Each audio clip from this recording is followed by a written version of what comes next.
Salam jumpa kembali. Saya Debbie Murti Budi Raswati, calon guru penggerak angkatan 7 dari TK Masito Majenang, Cilacap, Jawa Tengah. Pada kesempatan kali ini, saya akan menyampaikan tentang penyebaran pemahaman budaya positif. Assalamualaikum warahmatullahi wabarakatuh. Waalaikumsalam warahmatullahi wabarakatuh. Kepada yang terhormat Ibu Kepala TK Masito 1 Majenang, kepada yang saya hormati rekan-rekan guru TK Masito 1 Majenang. Terima kasih saya ucapkan atas kehadiran rekan-rekan semua untuk memenuhi undangan saya untuk kegiatan calon guru penggerak angkatan 7, yaitu penyebaran budaya positif. Sebelumnya, marilah kita panjatkan syukur kepada Allah Subhanahu wa Ta'ala yang telah memberikan rahmat dan karunia-Nya pada kita semua, serta tidak lupa kita haturkan sholawat dan salam kepada junjungan kita Nabi Agung Muhammad SAW. Selanjutnya saya akan memaparkan tentang pemahaman budaya positif yang ingin diterapkan di sekolah. Apa konsep inti dari budaya positif? Ada beberapa konsep inti yang akan saya sampaikan, yaitu yang pertama adalah perubahan paradigma belajar, disiplin positif, nilai-nilai kebajikan, motivasi perilaku manusia, kebutuhan dasar manusia, posisi kontrol guru, keyakinan kelas, dan yang terakhir yaitu segitiga restitusi. Selanjutnya mengenai perubahan paradigma belajar. Perubahan paradigma belajar, kita tahu bahwa kita sudah memasuki penggunaan kurikulum merdeka. Nah, perubahan dari kurikulum sebelumnya menuju ke kurikulum merdeka tentu saja juga merubah tata cara kita dalam menghadapi murid-murid kita. Kenapa saat ini diterapkan tentang budaya positif? Karena sebagai latar belakang yaitu kita ingin memberikan lingkungan belajar yang positif kepada anak-anak kita dengan berkolaborasi juga dengan lingkungan sekolah dan warga sekolah lainnya dan orang tua murid, dengan diharapkan kita memberikan pembiasaan baik pada anak-anak kita, maka nanti akan tertanam pada anak-anak kita karakter yang baik yang nantinya tertanam pada mereka sampai besar dan menjadi budaya positif. Selanjutnya yaitu perubahan paradigma belajar. Menurut Ki Hajar Dewantoro, beliau mengibaratkan guru itu sebagai petani. Sebagai petani yang menuntun anak-anak kita untuk menjadi tumbuh subur sesuai dengan karakteristiknya masing-masing.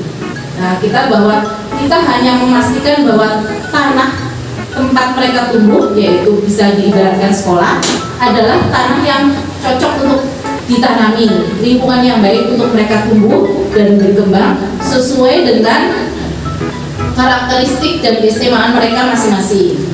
Jadi kita sebagai guru perlu mengusahakan agar sekolah menjadi sebuah lingkungan yang menyenangkan, aman, nyaman untuk tumbuh serta dapat menjaga dan melindungi setiap murid dari hal-hal yang kurang bermanfaat atau bahkan mengganggu perkembangan potensi murid. Nah, selanjutnya, sebelumnya pola pikir kita adalah paradigma berpikir kita tentang anak adalah stimulus respon, yaitu kita memberikan rangsangan, memberikan stimulus pada anak yang nanti kita mengharapkan respon atau tanggapan dari mereka. Saat ini kita beralih kepada paradigma pemikiran ke teori kontrol. Apa perbedaan dari stimulus respon dan teori kontrol? Kita bisa lihat bahwa realitas kehidupan sekarang, menurut pemikiran stimulus respon, kebutuhan kita itu dianggap sama. Jadi kita memberikan setiap anak itu sama. Setiap anak mendapatkan, kita berikan pembelajaran yang sama, semua mendapatkan jatah yang sama. Nah, sedangkan menurut teori kontrol, kebutuhan kita, terutama anak kita adalah berbeda. Setiap anak mempunyai karakter yang berbeda, maka kebutuhannya pun berbeda. Anak yang cara belajarnya auditori tentu berbeda dengan kebutuhannya dengan anak-anak yang belajar dengan metode kinestetik. Contohnya seperti itu. Lalu pada paradigma stimulus respon, semua orang melihat hal yang sama. Dan pada paradigma teori kontrol, setiap orang memiliki gambaran yang berbeda. Kita bisa melihat bahwa contohnya adalah misalnya kita melihat gajah memang bentuknya sama, tapi sudut pandang tiap anak bisa menghasilkan pemikiran dan penanganan tentang gajah itu yang berbeda. Jadi kita anak yang mengatakan bahwa gajah adalah ekornya, gajah adalah binatang yang kecil dan berkaki 4, tentu saja kita tidak bisa salahkan bila dia melihatnya dari belakang karena dia melihat bagian ekornya. Apabila ada anak yang berpendapat bahwa gajah itu binatang yang punya kaki panjang, terus badannya lebar, itu juga kita tidak bisa salahkan apabila dia melihatnya dari posisi depan karena dia melihat dari sisi hidungnya. Contoh seperti itu. Lalu kita juga pada paradigma stimulus respon, kita mencoba untuk mengubah orang agar berpandangan sama dengan kita. Sedangkan pada teori kontrol, kita berusaha memahami pandangan orang lain tentang dunia. Ya, kita tidak bisa di sini kita tidak bisa menyalahkan atau menganggap orang lain harus sama dengan kita. Apabila orang lain berbeda dengan kita, berarti orang tersebut salah atau bukan termasuk dari bagian kita. Nah, pada teori kontrol kita berusaha memahami pandangan setiap orang yang berbeda-beda tentang dunia di sekitar kita. Lalu pada paradigma stimulus respon, perilaku buruk dilihat sebagai suatu kesalahan. Sedangkan pada teori kontrol, semua perilaku memiliki tujuan. Ini bisa kita terapkan pada anak-anak kita bahwa setiap anak melakukan sesuatu pasti ada tujuannya. Seperti misalnya anak-anak yang kita anggap nakal, mungkin mereka pasti mempunyai tujuan dari tingkah lakunya tersebut. Nah, kita sebagai orang dewasa, sebagai guru harus mencari penyebab dan tujuan dari perilaku anak tersebut. Selanjutnya yaitu orang lain bisa mengontrol saya dan hanya Anda yang bisa mengontrol diri Anda. Itu menurut teori kontrol. Jadi segala sesuatu yang terjadi di sekitar kita adalah berdasarkan kontrol dari diri kita sendiri masing-masing. Selanjutnya menurut stimulus respon, pemaksaan ada pada saat rujukan gagal. Biasanya kita menghadapi anak-anak yang misalnya tidak bisa dibujuk, lalu kita berusaha melakukan kegiatan tindakan yang sedikit lebih keras, mungkin bicaranya lebih keras, terus dengan disertai mungkin ancaman-ancaman. Nah, itu pada paradigma stimulus respon. Selanjutnya di teori kontrol, kita berusaha untuk berkolaborasi dan konsensus menciptakan pilihan-pilihan baru. Ketika kita menghadapi anak-anak, kita tidak memberikan paksaan, tetapi kita mengadakan dialog pada anak untuk menciptakan pilihan-pilihan baru. Jadi anak-anak tersebut mempunyai pilihan dalam memperbaiki tingkah lakunya. Nah, pada selanjutnya yang terakhir, perbedaan paradigma stimulus respon dan teori kontrol, model berpikir menang kalah, dan sedangkan untuk teori kontrol, model berpikir menang-menang. Contohnya itu apabila kita menghadapi suatu masalah dengan anak-anak, misalnya kita kadang-kadang merasa bahwa apabila anak tersebut mengikuti apa yang kita sampaikan, yang kita kita berikan pada mereka, berarti kita menang dan anak tersebut kalah gitu, karena mengikuti pendapat kita. Berarti mereka yang mengikuti pendapat kita adalah yang menang gitu. Anak-anak yang mengikuti pendapat kita berarti kita yang menang. Anak-anak tidak mengikuti pendapat kita berarti kita yang kalah. Pada teori kontrol kita berpikir bahwa semua harus menang, dalam artian bahwa kita harus sama-sama menemukan jalan tengah atas segala permasalahan yang kita hadapi. Selanjutnya, pada perubahan paradigma belajar yang utamanya adalah kita berusaha menerapkan tentang perubahan bahwa pembelajaran haruslah bersifat berpusat pada anak, dan guru adalah hanya sebagai penuntun pembelajaran serta pembelajaran yang berdiferensiasi, karena beracuan bahwa setiap anak adalah unik, setiap anak adalah berbeda, maka kita harus memberikan pembelajaran yang berdiferensiasi. Selanjutnya, setelah kita merubah paradigma kita tentang pembelajaran, maka kita berusaha untuk menerapkan makna disiplin. Menurut Bapak Pendidikan kita, yaitu Ki Hajar Dewantoro, menyatakan bahwa di mana ada kemerdekaan, disitulah ada disiplin yang kuat. Sesungguhnya disiplin itu bersifat self-disiplin, yaitu kita sendiri yang mewajibkan kita dengan sekeras-kerasnya. Tetapi itu sama saja, sebab jika kita tidak cakap melakukan self-disiplin, wajiblah penguasa lain mendisiplinkan diri kita, dan peraturan demikian itulah harus ada di dalam suasana yang berbeda.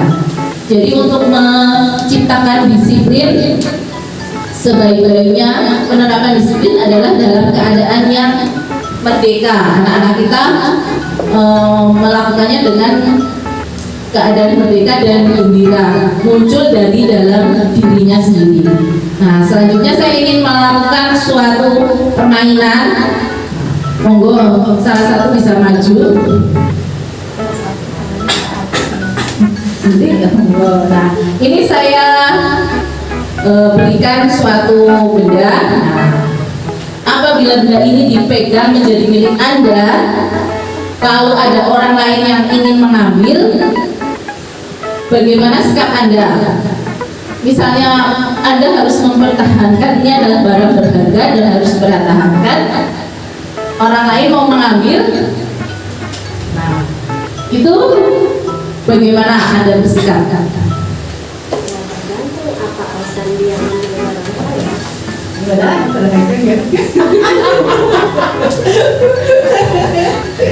Tergantung alasan dan tujuannya mengambil barang saya. Oh iya, tergantung alasan dan tujuannya ya mengambil barangnya. Misalnya ini sesuatu yang berharga ya, ini dari orang lain. Apakah misalnya diberikan itu kan berarti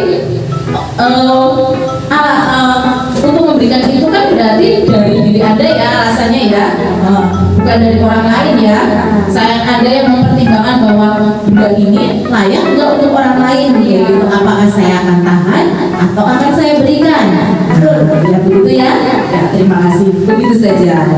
Itulah sekilas tentang kontrol, makna disiplin dari dalam diri kita. Jadi sebagaimana kita mempunyai sesuatu yang berharga, apabila akan diminta oleh orang lain, maka kita pasti akan berusaha mempertahankannya.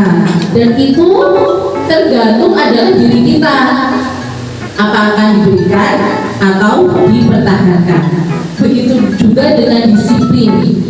Disiplin itu adalah yang mengatur adalah dari dalam diri kita, bukan dari luar. Karena disiplin yang bermakna adalah disiplin yang dari dalam diri kita. Sebagaimana Dian Yosef menyebutkan, disiplin diri juga mempelajari bagaimana cara kita mengontrol diri dan bagaimana menguasai diri untuk memilih memilih tindakan yang mengacu pada nilai-nilai yang kita hargai agar tercapai tujuan mulia yang diinginkan. Dengan kata lain, seseorang yang memiliki disiplin diri berarti mereka bisa bertanggung jawab terhadap apa yang dilakukannya karena mereka mendasarkan tindakan mereka pada nilai-nilai kebajikan universal. Nah, ini ada beberapa istilah di sini, yaitu kontrol diri, nilai-nilai kebajikan universal yang nanti akan kita bahas selanjutnya. Hal tersebut adalah berkaitan dengan penanaman disiplin diri pada diri kita, terutama dan pada lingkungan sekolah. Nah, ini sama seperti tadi dari Daya, disiplin sebagai bentuk kontrol diri, yaitu belajar untuk kontrol diri agar dapat mencapai suatu tujuan mulia. Tujuan mulia di sini mengacu pada nilai-nilai atau prinsip-prinsip mulia yang dianut seseorang. Kita namakan nilai-nilai tersebut sebagai nilai-nilai kebajikan yang universal. Selanjutnya, Pak. Nilai-nilai kebajikan sebagai salah satu nilai, sebagai satu elemen untuk menanamkan disiplin diri, yaitu nilai-nilai kebajikan adalah sifat-sifat positif manusia yang merupakan tujuan mulia yang ingin dicapai oleh setiap individu. Yang dosen juga mengungkapkan bahwa dengan mengaitkan nilai kebajikan yang diyakini seseorang, maka motivasi intrinsiknya akan dibangun sehingga menggerakkan motivasi dari dalam untuk mencapai tujuan mulia yang diinginkan. Jadi memang intinya untuk menerapkan disiplin diri adalah kita memahami nilai-nilai kebajikan universal, yaitu nilai-nilai kebajikan, nilai-nilai kehidupan yang disepakati secara umum. Jadi bukan hanya berlaku, misalnya hanya berlaku di sekolah kita atau di sekolah A atau di sekolah B, tapi itu adalah nilai-nilai yang berlaku secara keseluruhan. Jadi di mana tempat anak berada, tempat kita berada, nilainya pun tetap tidak berubah. Seperti ini salah satu beberapa contoh dari nilai-nilai kebajikan, itu misalnya dapat dipercaya, pada lurus hati, pendengar yang aktif, tidak mendengarkan orang lain, memberikan yang terbaik dari diri. Lalu pada organ ini adalah nilai kebajikan dari beberapa organisasi yang saya rangkum dan tampilkan di sini, yaitu cinta Tuhan dan senang ciptaannya, kemandirian dan tanggung jawab. Nah, ini pada IBO Primary Years Program. Ini ada toleransi, rasa hormat, integritas, mandiri, menghargai, antusias, dan lain sebagainya. Dan nilai kebajikan ini, seperti saya tadi sebutkan, menjadi landasan anak-anak untuk tumbuh dan kembang berikutnya. Berkaitan dengan program kurikulum merdeka, maka nilai-nilai kebajikan yang akan kita tanamkan kepada anak didik kita adalah yang sesuai, yaitu dengan belajar Pancasila. Ada 6 unit, ada 6 elemen dari nilai-nilai kebajikan di belajar Pancasila, yaitu beriman dan bertakwa kepada Tuhan Yang Maha Esa dan berakhlak mulia, mandiri, bernalar kritis, berkebinekaan global, bergotong royong dan kreatif. Nah, ini adalah yang tujuan dari pendidikan kurikulum merdeka. Selanjutnya, untuk menanamkan disiplin anak-anak kita, makanya kita juga perlu memahami tentang motivasi perilaku manusia. Nah, motivasi perilaku manusia itu ada 3, yaitu yang pertama untuk menghindari ketidaknyamanan atau hukuman, yang kedua untuk mendapatkan imbalan atau penghargaan dari orang lain, yang ketiga untuk menjadi orang yang mereka inginkan dan menghargai diri sendiri dengan nilai-nilai yang mereka percayai. Poin 1 dan kedua adalah motivasi dari luar sifatnya, yaitu untuk menghindari ketidaknyamanan atau hukuman, untuk mendapatkan imbalan atau penghargaan dari orang lain. Nah, motivasi perilaku manusia yang kita ingin munculkan dari setiap kegiatan yang dilaksanakan adalah motivasi yang ketiga, yaitu untuk menjadi orang yang mereka inginkan. Mereka itu anak-anak kita, dan menghargai diri sendiri dengan nilai-nilai yang mereka percayai. Ya, nilai-nilai tersebut adalah nilai-nilai tadi ya, nilai-nilai kebajikan yang sudah kita bahas sebelumnya. Nah, selanjutnya ada studi kasus tentang motivasi perilaku manusia. Ya, kasusnya adalah sebagai seorang guru, saat Anda hadir mengajar di kelas tepat waktu, motivasi apa yang mendasari tindakan Anda tersebut? Kita sebagai guru datang tepat waktu, kira-kira motivasinya apa, Bu? Yang pertama tadi sesuai dengan motivasi perilaku manusia yang pertama, yaitu datang tepat waktu karena tidak ingin ditegur oleh atasan Anda dan kemudian dapat surat peringatan. Jadi berangkat kasih karena nanti ditegur sama atasan. Nah, jadinya berangkatnya kasih. Lalu yang kedua, ingin mendapat ujian dari atasan dan mendapat penghargaan sebagai karyawan atau guru berprestasi. Itu juga dua hal tersebut adalah motivasi yang sifatnya dari luar diri kita kan.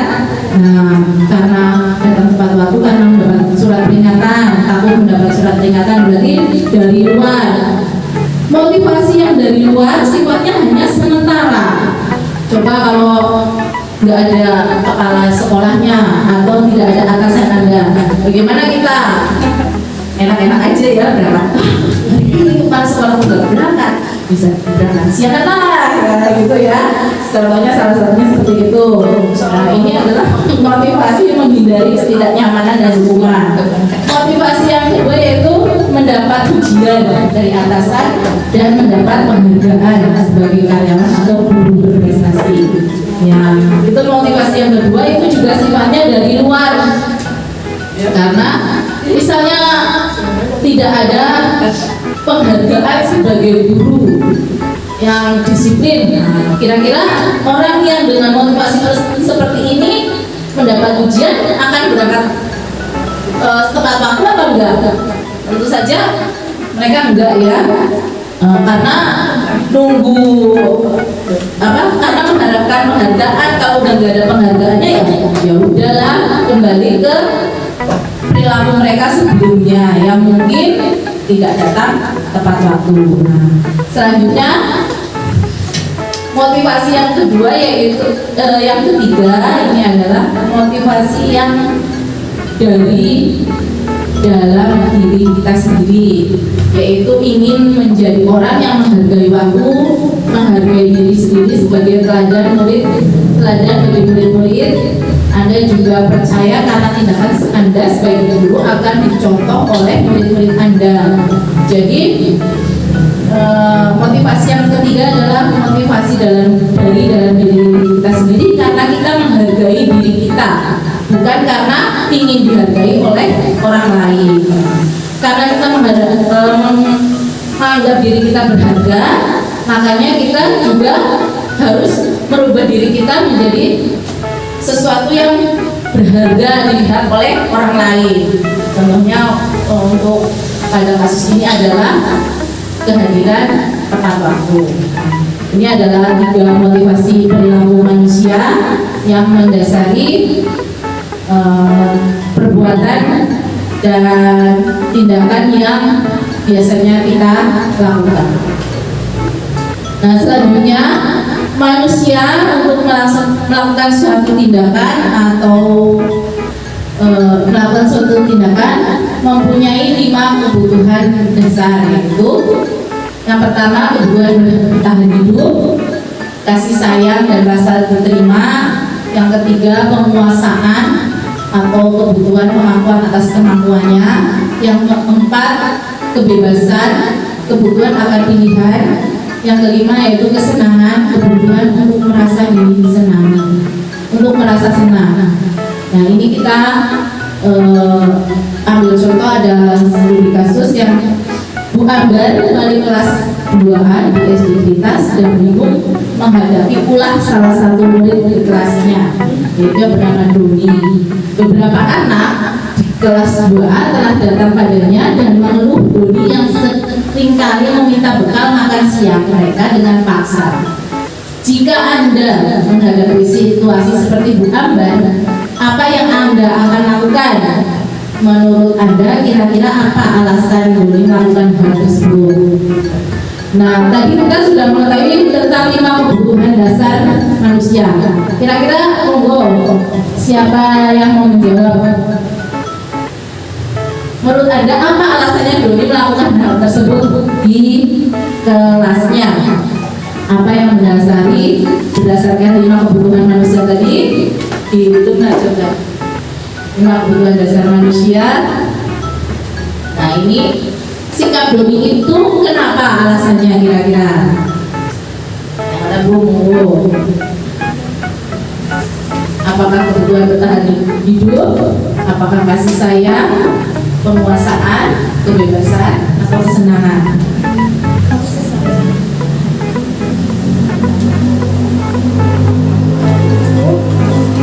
Ayo, siapa yang mau jawab? Mungkin dilihat dari itu latar belakang keluarganya Doni. Jika keluarganya Doni berasal dari keluarga yang tidak mampu, maka kebutuhan bertahan hidup. Tetapi jika latar belakang keluarganya Doni orang yang berada barangkali kasih sayang dan rasa atau perhatian dari orang tua yang belum tidak mendapatkan bekal seperti teman-teman yang lain. Ada lagi, silakan. Bisa juga kebebasan akan kebutuhan pilihan. Jadi misalkan Doni itu dibekalin yang dia nggak suka di sekolah gitu. Jadi ternyata kesukaan dia sama temennya. Jadi dia cenderung pilih punya temennya ya. Mungkin kebebasan untuk memilih. Ya, betul. Lalu ada lagi. Kesenangan pengen opornya orang lain. Ya, terima kasih. Selanjutnya Mbak di slide berikutnya. Nah, ini terima kasih jawabannya betul semua sebenarnya. Tepuk tangan. Ya, kalau kita melihat tentang latar belakang yang pertama yaitu kebutuhan bertahan hidup. Ternyata misalnya Doni lapar dan orang tuanya tidak membawakan bekal makan siang. Nah, itu bisa menjadi alasan yang pertama. Doni atas perilaku Doni tersebut. Bisa juga yang kedua yaitu kasih sayang dan rasa diterima. Jadi Doni merasa senang temannya jadi memperhatikan dia karena dia merebutin makanan temannya. Jadi teman-teman yang lain tuh melihat itu Doni lagi Doni menjadi pusat perhatian karena dia melakukan dia caper minta bekal temannya kayak gitu ya. Padahal dia mau punya bekal, tapi karena ingin menjadi pusat perhatian makanya dia melakukan seringkali minta bekal makan siang temannya. Nah, bisa jadi juga alasannya yang ketiga yaitu Doni merasa hebat karena temannya jadi takut dengan dia dan menuruti keinginannya.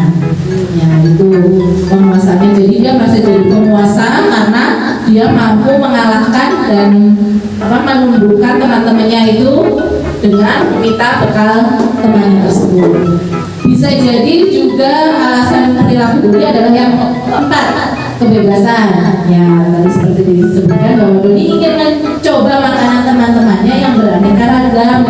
Nah, mungkin kalau di rumah ibunya punya aturan yang tertata dan disiplin, dia berangkat di sekolahan melihat bekal temannya yang beraneka ragam, maka dia ingin mencobanya. Yang selanjutnya yaitu kesenangan. Bisa jadi juga karena alasan perbuatan Doni adalah karena iseng saja, dia senang melihat ekspresi teman-temannya yang kesal karena diambil makanannya dan menurut dia ekspresi temannya adalah lucu. Nah, itu motivasi yang mendasari beberapa 5 motivasi yang mungkin mendasari atas tindakan Doni tersebut. Nah, makanya kita sebagai guru harus mencari, pertama adalah kebutuhan dasar apa dari anak-anak kita yang belum terpenuhi sehingga mereka melakukan suatu tindakan yang mungkin menurut kita tidak betul. Selanjutnya Mbak.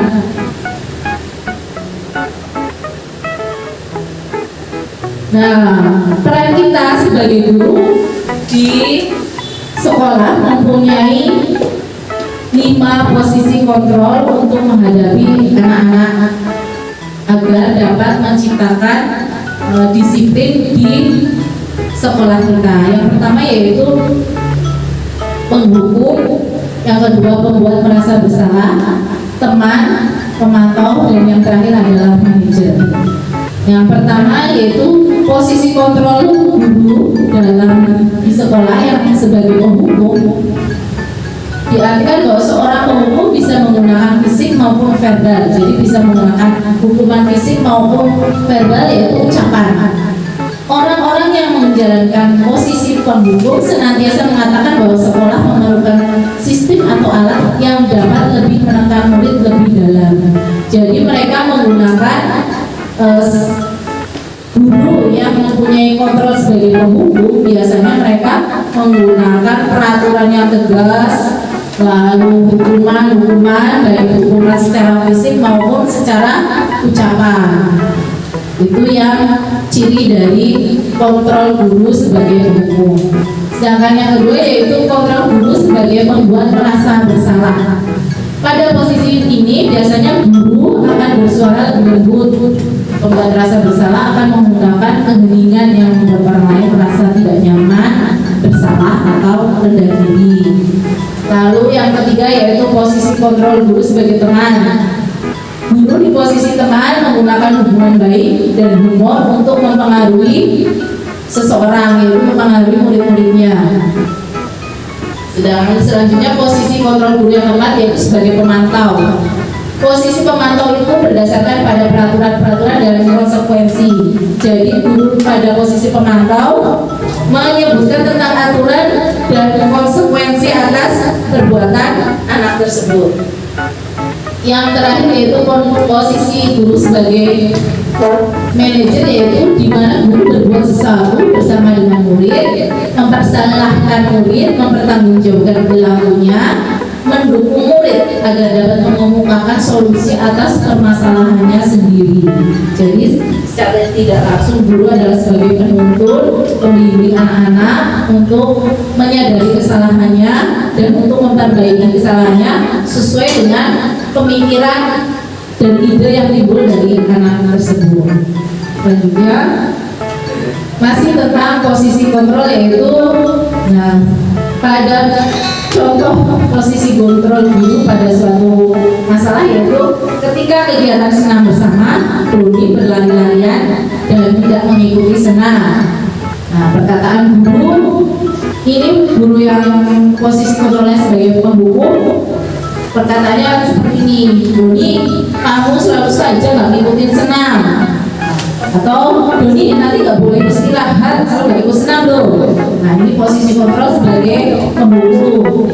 Selanjutnya posisi kontrol guru sebagai pembuat rasa bersalah. Pada peristiwa yang sama, misalnya itu kegiatan senam, ada yang berlari-lari, maka guru yang mempunyai posisi kontrol sebagai pembuat merasa bersalah akan berkata, guru sedih kalau tidak ikut senam, atau berapa kali sih guru harus memberitahu kamu ya. Jadi membuat anak mempunyai rasa bersalah. Selanjutnya yaitu posisi kontrol guru sebagai teman.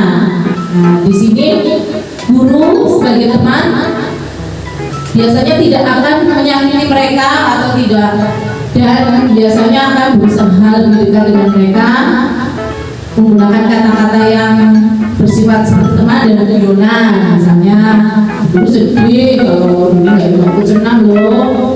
ayo dong kita senam, kan nanti Doni jadi tinggi loh. Jadi membuat anak merasa bahwa guru adalah teman mereka.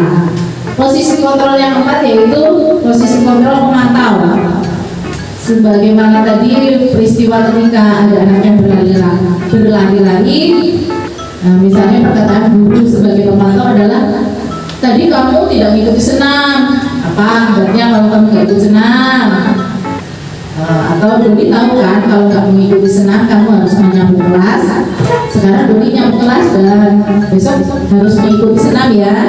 Jadi pada posisi kontrol guru sebagai pemantau adalah menyebutkan aturan dan menyebutkan juga konsekuensi apabila tidak mengikuti aturan tersebut.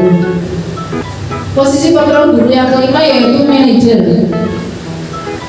Posisi guru sebagai manajer biasanya mengucapkan ke atas bagaimana perilaku tadi, apakah sesuai dengan aturan, bagaimana kamu akan memperbaiki tindakanmu yang tidak sesuai tadi.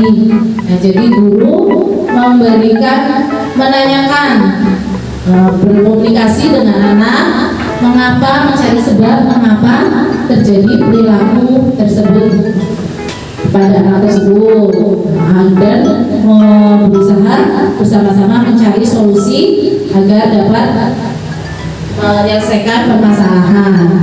Nah, selanjutnya sekarang dari tujuan akhir dari 5 posisi kontrol seorang guru adalah berusaha untuk kita menempatkan guru sebagai posisi manajer, di mana di posisi inilah murid dapat menjadi pribadi yang mandiri, merdeka, bertanggung jawab atas segala perilaku dan sikapnya yang pada akhirnya dapat menciptakan lingkungan yang positif, nyaman dan aman. Pada kenyataannya prakteknya kita bisa berubah ya, antara mungkin hari ini kita sebagai pembuku, mungkin kita sebagai pemantau, mungkin besok hari sebagai pembuat merasa bersalah.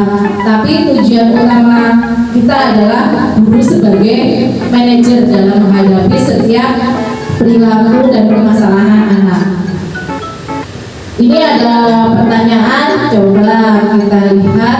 Misalnya ada perkataan guru di mana coba kalau orang tua kamu tahu kalau kamu berbuat begini.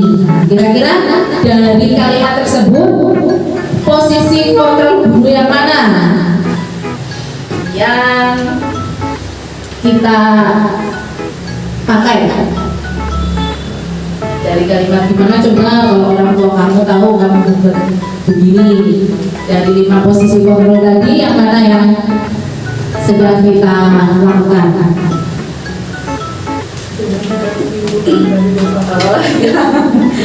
Balik lagi bahasanya ya. Yang 5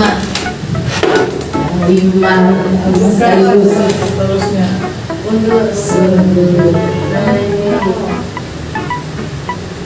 Sebelumnya lagi yang semuanya ada lagi. Nah, ini mana tadi kalimatnya adalah gimana coba kalau orang tuamu tahu kamu berbuat seperti ini. Nah, kira-kira yang mana?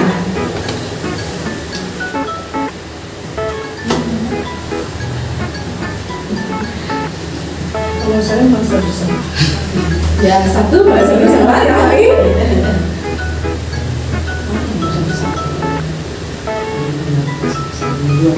sebagai teman juga bisa, karena mengungkapkannya dengan bergurau kan bisa. Coba gimana kalau nanti ibu tahu. oh iya, nadanya beda nada, beda ada maksud. ya. satu Kalau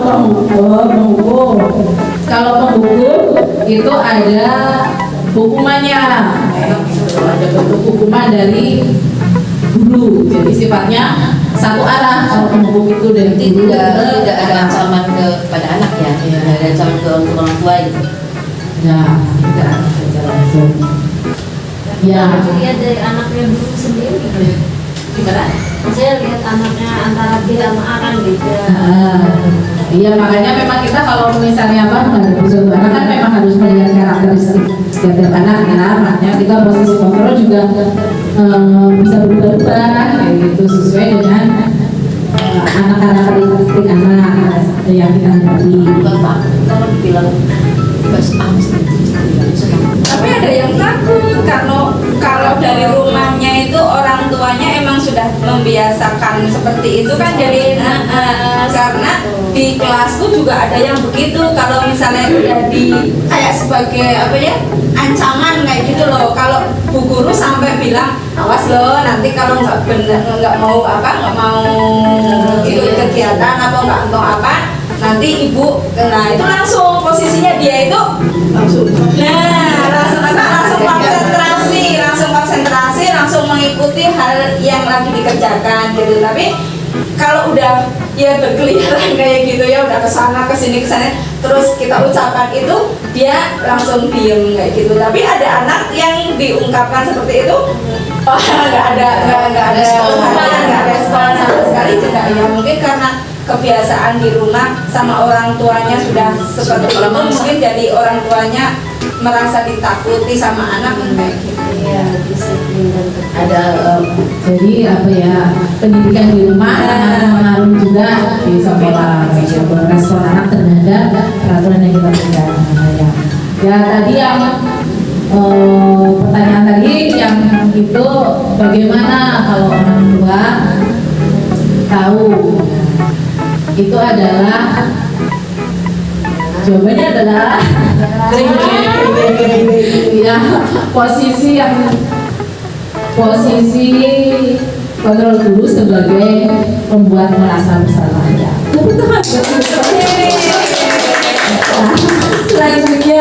Selain berikutnya adalah saya ada guru yang berkata ya sudah hari ini tidak apa, nanti ibu bantu bereskan. Nah, kira-kira posisi kontrol apa ini dulu sebagai apa? teman. Ya, tepuk tangan dulu. Ya, sebagai teman ya.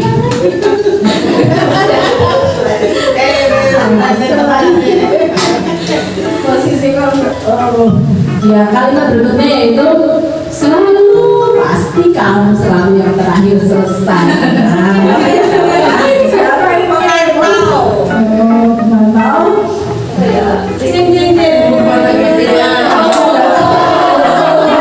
Karena dari awal gurunya sudah menghakimi bahwa pasti kamu kayak gini, tidak mendengarkan tidak mendengarkan suara anak maupun mengetahui latar belakang kegiatannya. Nah, ini kalau yang ini bagaimana, posisi kontrol apa yang diambil sebagai guru? Kamu sudah 3 kali melanggar, konsekuensinya kamu tidak mengikuti memantau. Iya, ini adalah memantau karena ada kalimat bahwa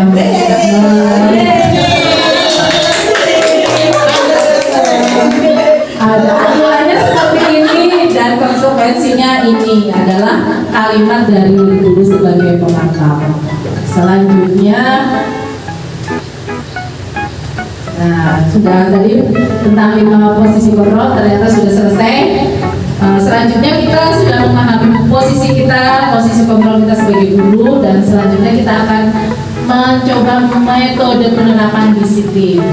Yang kita tahu penerapan disiplin banyak erat kaitannya kalau kita lihat yang kita lakukan, yaitu tentang ancaman, hukuman, dan konsekuensi. Hukuman bersifat tidak terencana atau tiba-tiba.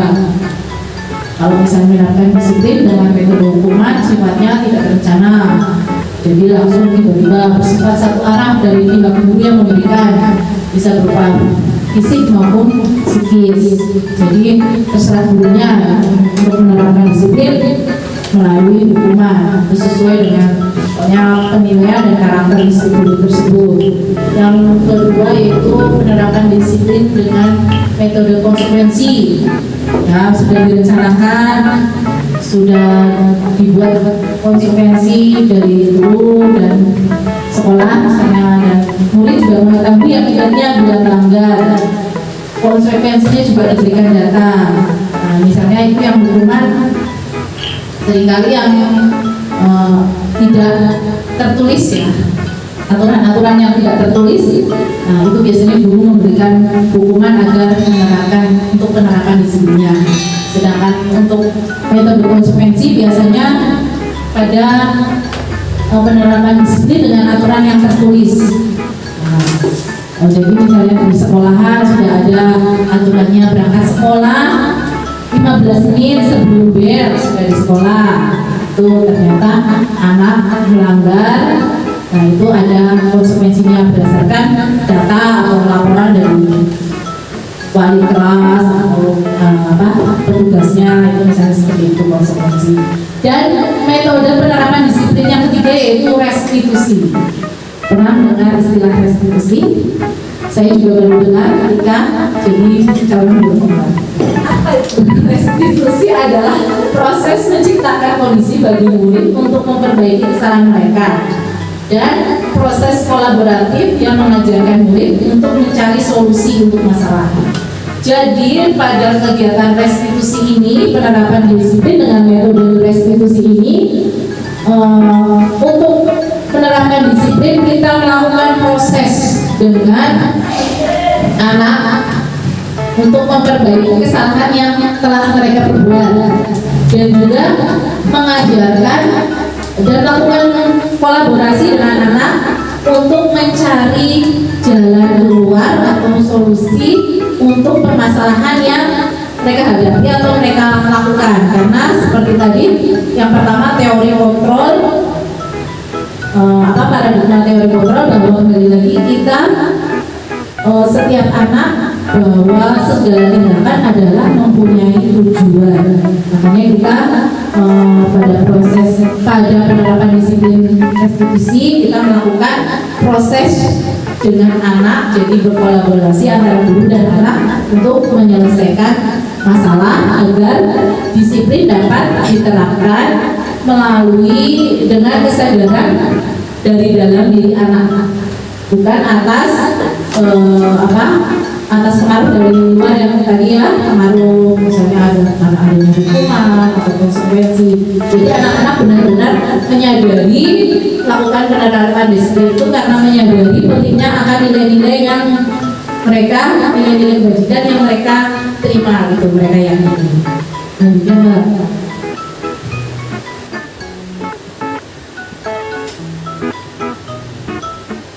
Nah, tadi keyakinan agar penerapan disiplin dapat berhasil dan timbul dari dalam diri anak, maka perlu adanya keyakinan atas diri anak tersebut pada nilai-nilai yang mereka percayai, nilai-nilai yang mereka ketahui.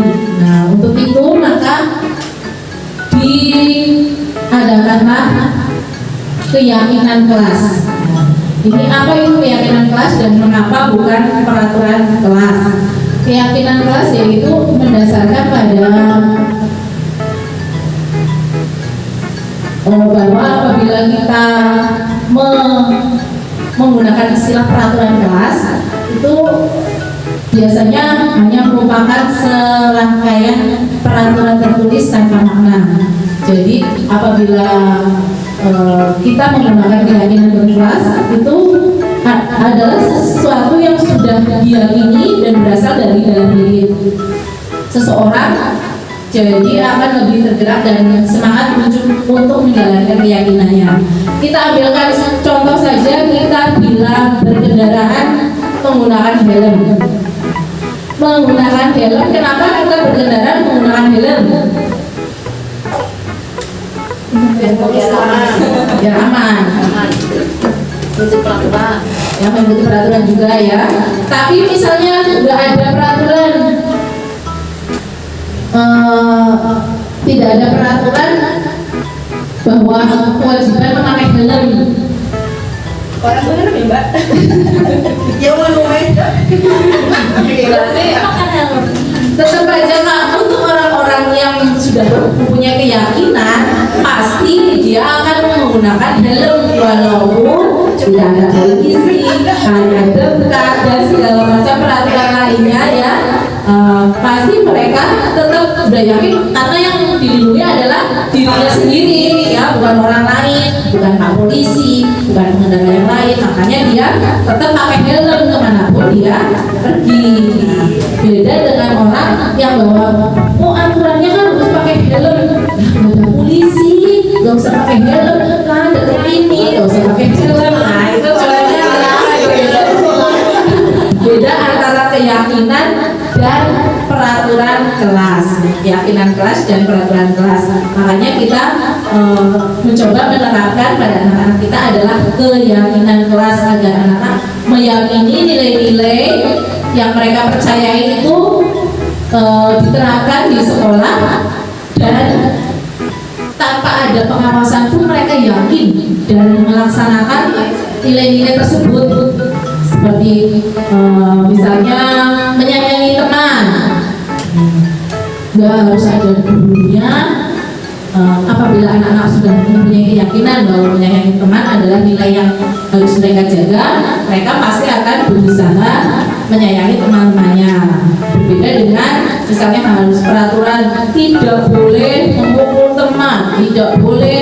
Nah itu misalnya peraturan-peraturan seperti itu biasanya kadang-kadang anak-anak pasti yang tidak tidak diawasi kadang melakukan hal-hal tersebut. Selanjutnya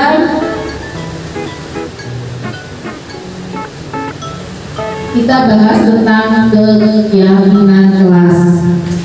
Jadi nanti kedepannya bahwa kita berusaha untuk mempunyai keyakinan kelas adalah membuat keyakinan kelas atau yang sifatnya itu bersifat abstrak daripada peraturan yang lebih rinci dan konkret. Keyakinan kelas berupa pernyataan-pernyataan universal. Pernyataan keyakinan kelas senantiasa dibuat dalam bentuk positif. Jadi kalau misalnya peraturan kan misalnya dilarang membuang sampah di sembarang tempat, itu berarti kalimat positif atau negatif Bu? Ya positif. Dilarang membuang negatif karena ada larangan. Kalimat positifnya apa? Buanglah sampah pada buanglah sampah pada tempatnya. Nah, itu contoh dari kalimatnya adalah seperti itu. Kalimat keyakinan kelas yang harus bersifatnya adalah positif bukan negatif. Keyakinan kelas sebenarnya tidak terlalu banyak sehingga mudah diingat dan dipahami oleh semua warga kelas. Keyakinan kelas sebaiknya sesuatu yang dapat diterapkan di lingkungan tersebut. Semua warga kelas hendaknya ikut berkontribusi dalam pembuatan keyakinan kelas lewat kegiatan curah pendapat dan bersedia meninjau kembali keyakinan kelas dari waktu ke waktu. Saya kemarin sudah mencoba praktek ini membuat keyakinan kelas. Yang pertama ada, kalau nggak salah sudah ada 3 yang saya buat, bahwa buang sampah di tempat sampah. Nah, dan beberapa anak sudah bisa mengulang lagi bahwa itu adalah keyakinan kelas kita.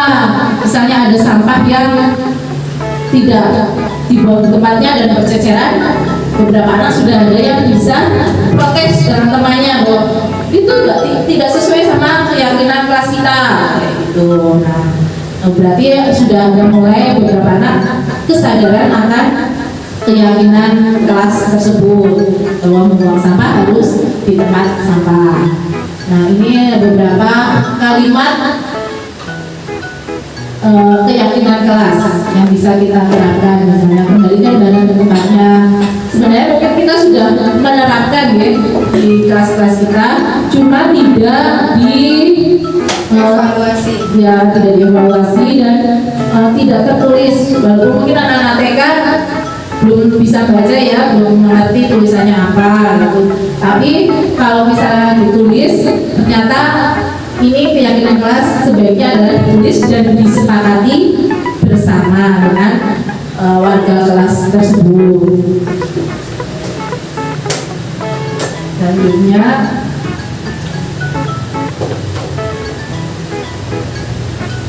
ini adalah tadi kembali lagi ke tentang restitusi, yaitu proses penerapan disiplin dengan berkolaborasi dan mencari solusi dengan anak. Nah, ini tahapan yang dirancang oleh Dayan Yosef untuk memudahkan guru dan orang tua dalam melakukan proses menyiapkan anaknya melakukan restitusi atau melakukan proses perubahan penerapan disiplin.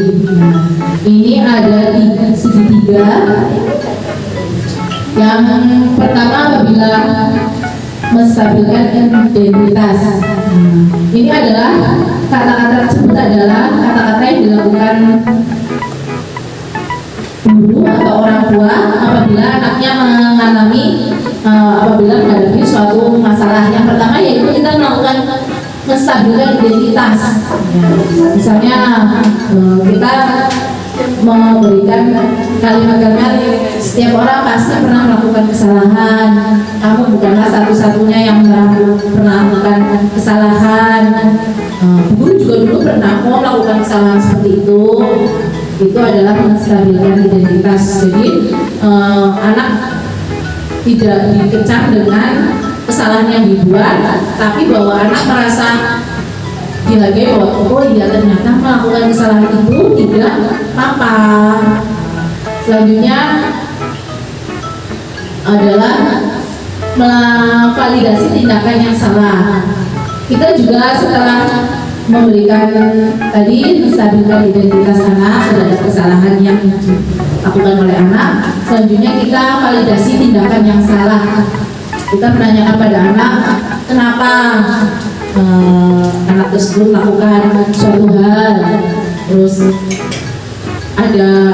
mungkin ada cara yang bisa kita lakukan untuk mendapatkan apa yang kamu inginkan, apa yang kamu butuhkan. Nah, selanjutnya yaitu untuk menanyakan tentang keyakinan. Terus tahap selanjutnya, kamu ingin jadi orang seperti apa? Keyakinan kelas seperti apa yang telah kita yakini berdasarkan permasalahan yang dihadapi anak tersebut. Ketiga, tahapan tersebut bisa kita lakukan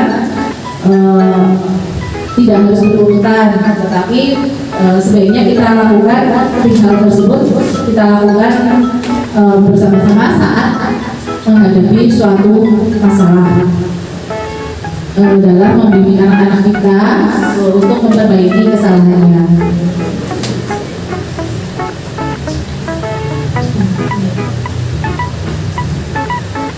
Nah, ini adalah keterangan yang tadi yaitu tentang segitiga restitusi, tahapan ketika kita berkolaborasi dengan anak untuk menyelesaikan permasalahan.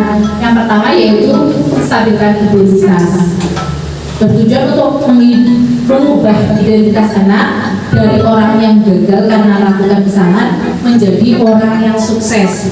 Jadi tadi anak sudah melakukan kesalahan, kita sebagai guru, sebagai orang tua tidak lantas menyalahkan atau menghakimi atas kesalahannya, tapi kita menjadi orang yang berusaha memahami kesalahan tersebut. Nah, ini kalimat-kalimat tersebut adalah kalimat untuk menstabilkan identitas anak, yaitu misalnya berbuat salah itu tidak apa-apa, tidak ada manusia yang sempurna. Saya juga pernah melakukan kesalahan seperti itu. Kita bisa kok menyelesaikan ini. Selanjutnya. Yang kedua yaitu validasi tindakan yang salah. Digunakan untuk memahami kebutuhan dasar apa yang mendasari sebuah tindakan, sehingga kita akan bisa menemukan cara-cara paling efektif untuk memenuhi kebutuhan tersebut. Nah, ini contoh-contoh kalimat yang diucapkan ketika validasi tindakan. Padahal kamu bisa melakukan yang lebih buruk dari ini ya. Kamu pasti punya alasan mengapa melakukan hal tersebut. Kamu patut bangga pada dirimu sendiri. Kamu telah melindungi sesuatu yang penting buatmu. Nah, kamu boleh mempertahankan sikap tersebut, tapi juga kamu harus merubahnya. Yang ketiga yaitu menanyakan keyakinan. Tujuannya untuk menumbuhkan motivasi internal agar anak dapat berubah ke arah yang lebih baik. Itulah kenapa digunakan adalah tadi adanya keyakinan kelas, karena kembali lagi ketika kita menghadapi suatu permasalahan dengan anak, kita kembalikan lagi agar anak mempunyai motivasi internal, mempunyai motivasi dalam dirinya untuk berubah. Jadi kita ingatkan kembali atas nilai-nilai yang sudah kita sepakati tadi. Apa yang kamu percaya sebagai kelas atau keluarga? Apa nilai-nilai umum yang kita sepakati? Apa bayangan kita tentang kelas yang ideal? Kamu mau jadi orang yang seperti apa? Nah, ini adalah tahap segitiga restitusi. Mungkin penjelasan saya ini kurang mendetail tentang segitiga restitusi. Jadi untuk restitusi sendiri dan segitiga restitusi adalah suatu proses tentang bagaimana cara kita untuk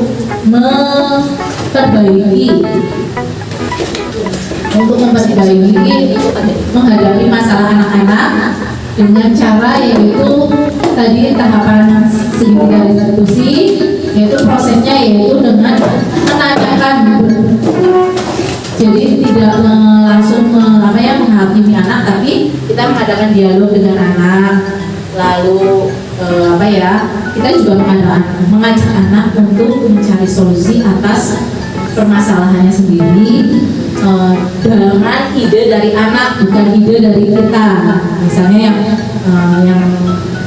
yang bisa saya contohkan, misalnya jadi ada suatu kejadian bahwa lalu guru mau memanggil anak tersebut, lalu ditanya anak tersebut dengan metode tadi segitiga restitusi ya, misalnya, kenapa kamu tadi melakukan kegiatan, kenapa kamu berbuat seperti itu?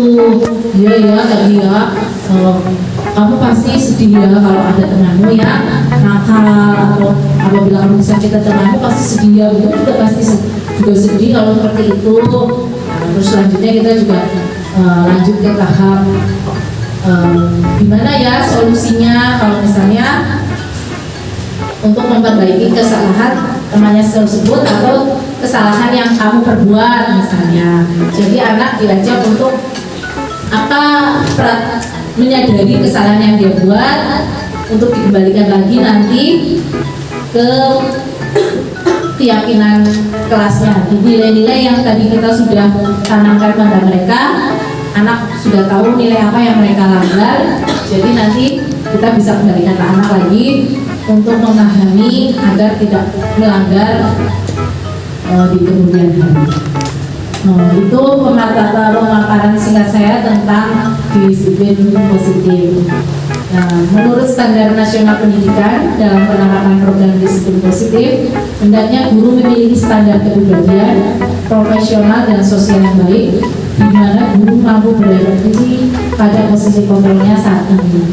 Bagaimana menjalankan perannya dirinya sebagai amo, posisi manajer yang menuntut murid-murid menjadi insan yang mandiri, merdeka, dan bertanggung jawab. Nah, semoga kita bisa menjadi guru yang sesuai dengan tuntunan standar pendidikan nasional, yang bisa menjadi amo bagi anak-anak kita, penuntut pendidikan anak-anak kita di kemudian hari, dan memperbaiki segala kesalahan anak dan kita, dan berkolaborasi dengan mereka agar dapat menerapkan disiplin yang timbul dari dalam diri anak, dan kita juga sebagai guru memiliki sikap. Kurang lebihnya mohon maaf. Assalamualaikum warahmatullahi wabarakatuh.